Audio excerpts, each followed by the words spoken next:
Hola y bienvenidos al desarrollo de la unidad 5 de Ciencias Naturales para octavo año de Educación General Básica. Mi nombre es Mauricio Ojeda Huecha y soy docente de la Escuela 6 de Octubre. Antes de comenzar les recuerdo que en la parte inferior pueden encontrar mi número de teléfono y mi correo institucional.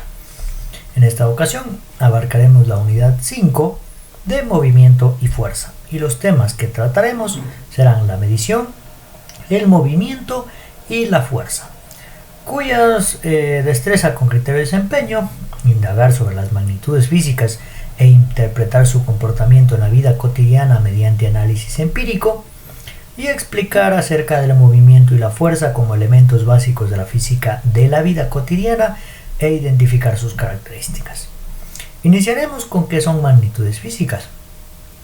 Existen propiedades características de los cuerpos susceptibles a ser medidos, a ser medibles, que se puedan medir.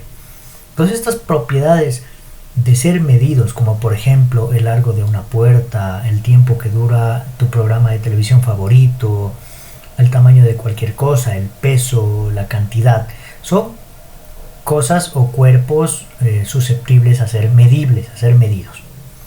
Entonces esas son denominadas magnitudes físicas, ya que medir es comparar una magnitud física con una cantidad fija reconocida como su unidad estándar o patrón. Aquí pondremos algunos ejemplos. Por ejemplo, una magnitud física es la longitud, otra magnitud física es el tiempo, otra magnitud física es la masa, ¿sí?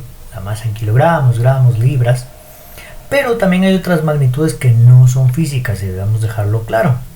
Por ejemplo, el sabor no es una magnitud física. No podemos verlo en forma numérica. No podemos decir sabe cuánto. Sabe mucho, sabe poco, sabe rico, sabe feo, ¿sí? La tristeza también es una magnitud no física. No es una magnitud física. Y tampoco es una magnitud y no es una magnitud física el olor. Estos de aquí, longitud, tiempo y masa, sí son magnitudes físicas y no son magnitudes físicas el sabor, la tristeza y el olor. Ahora hablaremos de posición de un objeto con respecto a un sistema de referencia. La posición de un objeto se refiere a la información que permite ubicar en el espacio y en un momento específico y determinado a un objeto de cualquier tipo, ¿sí? Este puede ser biótico o abiótico.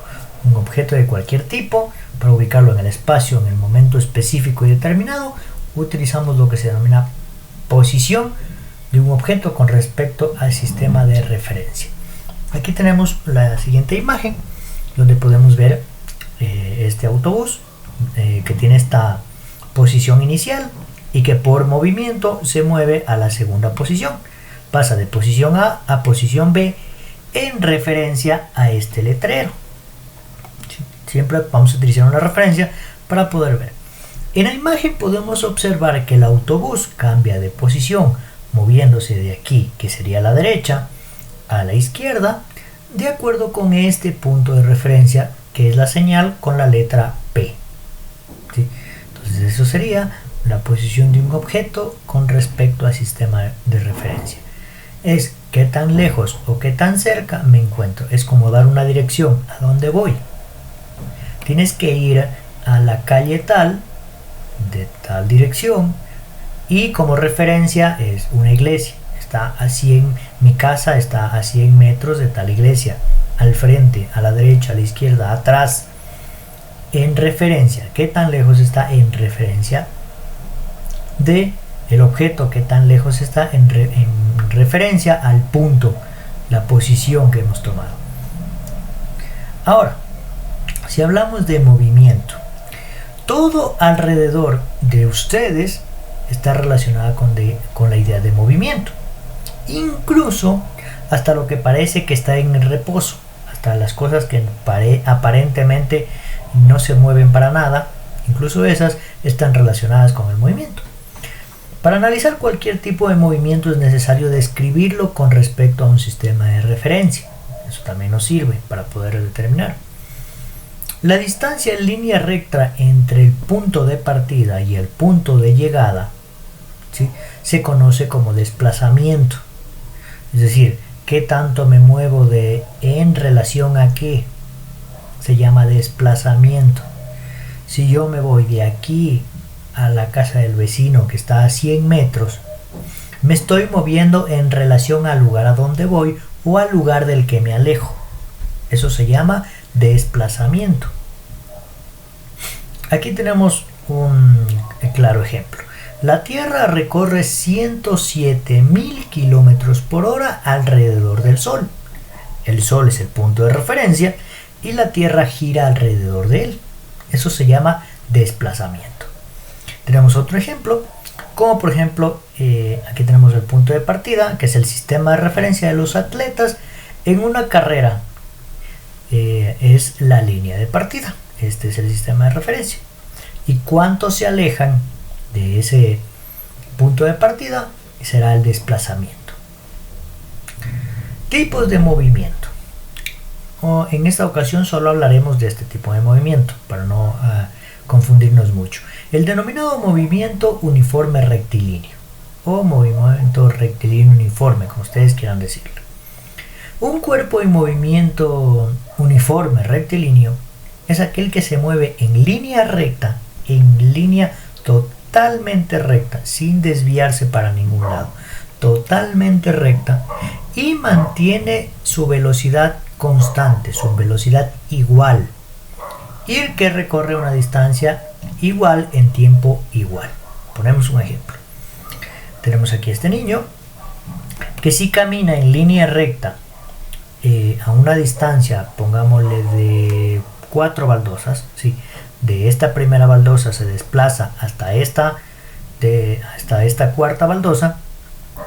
Cada 5 segundos avanza una baldosa, se mueve en línea recta y exactamente cada 5 segundos, es decir, no hace en la segunda baldosa 6 segundos o 3 segundos, no, siempre por cada baldosa hace 5 segundos y siempre va en la misma dirección y siempre va una baldosa por cada 5 segundos.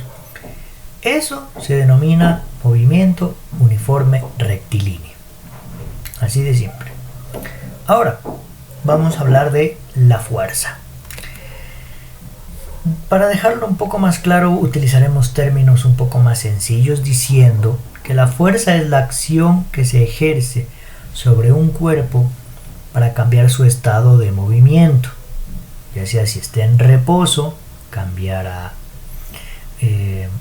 moverse, o si está en movimiento, detenerse. Ese cambio se puede producir por acción de la fuerza. En conclusión, para acelerar un cuerpo es necesario aplicar sobre él una fuerza, ya sea para acelerarlo o para provocarle un movimiento. Se debe aplicar una fuerza sobre él, ¿sí? La unidad que nos dice el sistema internacional para la fuerza, para medir fuerza, se utiliza la unidad Newton, los newtons, o N mayúscula. Eso es lo que se utiliza como unidad de fuerza. Y el instrumento para medir esta unidad de fuerza es el dinamómetro, ¿sí? Por ejemplo, para poner ejemplos de fuerza, en términos simples, estamos hablando de términos simples y sencillos. Para sostener una botella de agua, de 1 litro, 2 litros, debe realizar una fuerza dependiendo del tamaño de la botella, harás más o menos fuerza y dependiendo de la persona que lo haga, un niño pequeño o un adulto, ¿no? Otro ejemplo es las direcciones de las fuerzas y sus magnitudes, o en este caso la longitud de la flecha, que son diferentes, porque si se pueden dar cuenta, en esta de aquí, dependiendo la posición, lo alará con mayor o menor facilidad, dependiendo cómo ale, de qué parte y en qué forma ale cada una de estas, y hará mayor o menor fuerza. Ese es otro ejemplo de fuerza. Ahora hablaremos dentro de esto mismo de las leyes de Newton, y es en honor a él al que se puso la unidad de medida de fuerza, Isaac Newton. ¿Sí?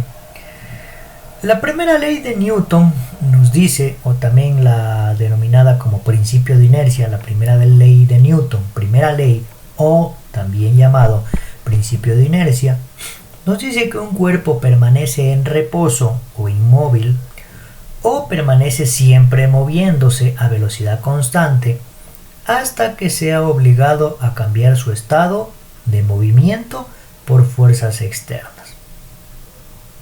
Un experimento. Les pongo que hagan un experimento muy sencillo en su casa. Aten un objeto a una cuerda, cojan y átenlo, ¿no?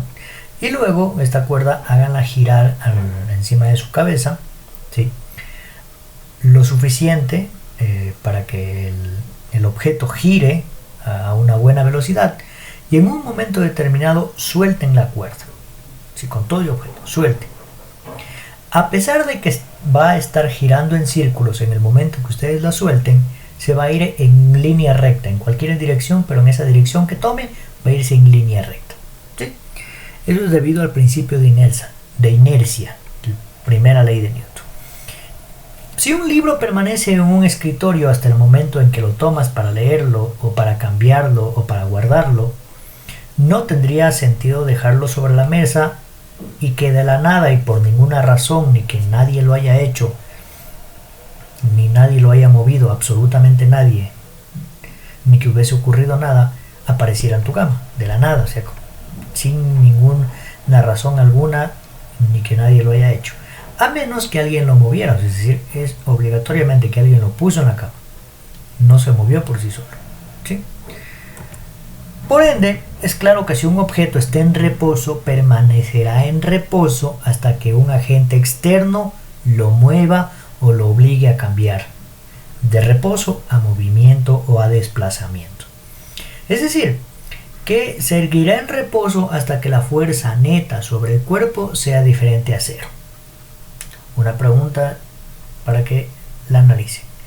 ¿Un cuerpo puede moverse si su fuerza neta es cero? Piénsenlo.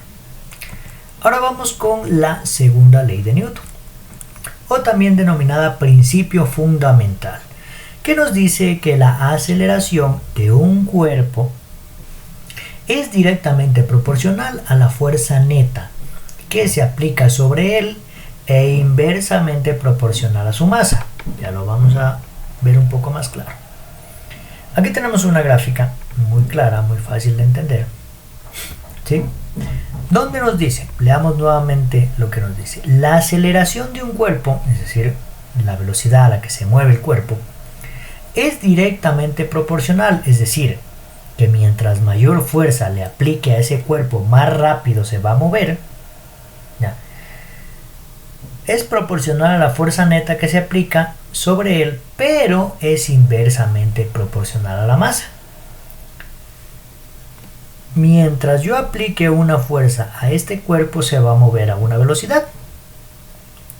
Si aplico más fuerza, o si puedo aplicar más fuerza, se moverá más rápido.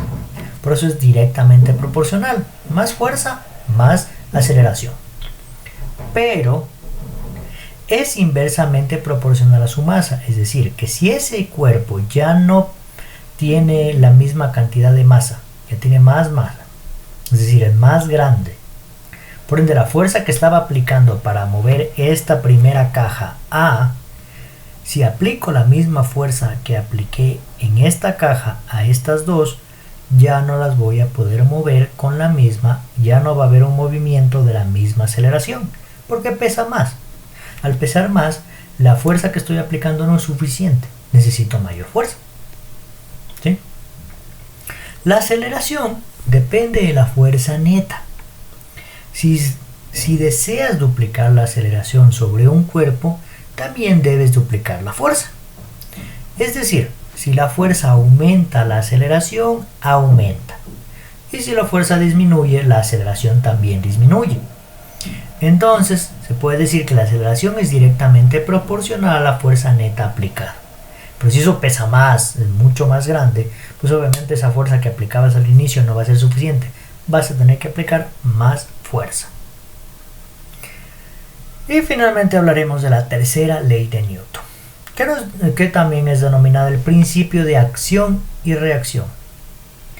Si un cuerpo ejerce una fuerza sobre un segundo cuerpo, es decir, si yo muevo un objeto, ya sea un mueble para cambiarlo de posición en la casa, si yo como cuerpo ejerzo una fuerza sobre un mueble para cambiarlo de posición, el segundo cuerpo ejerce una fuerza de igual magnitud y dirección opuesta sobre el primero.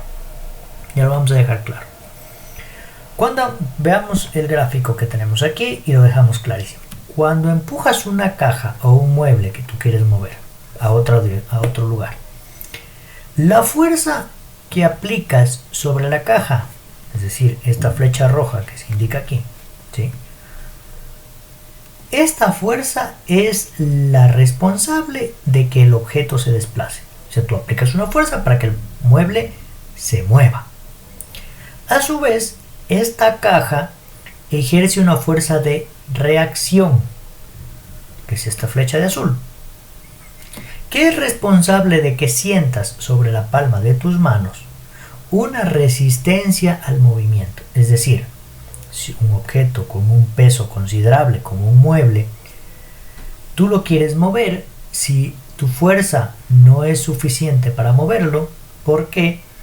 Porque ese mueble tiene una masa y gracias a la gravedad un peso, lo que evita que tú puedas moverlo con facilidad, porque está ejerciendo una fuerza contraria, que es lo que tú sientes, la resistencia que hace por su peso en el suelo, está asentado en el suelo.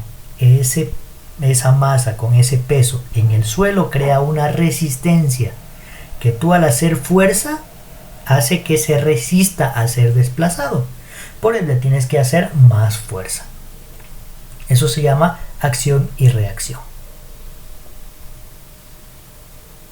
Y bien, esto sería todo por la primera parte de la unidad 5 de Ciencias Naturales para octavo año de Educación General Básica. Recordarles acerca de que para iniciar esta sección de videos primero deben haber visto el video introductorio denominado video de presentación de unidades. Además de que para el video final de preguntas y respuestas deben dejarme aquí en este video o a través de mi número de WhatsApp las 4 preguntas correspondientes. Sin más, mi nombre es Mauricio Ojeda Huaycha, docente de la Escuela 6 de Octubre. Hasta un próximo video.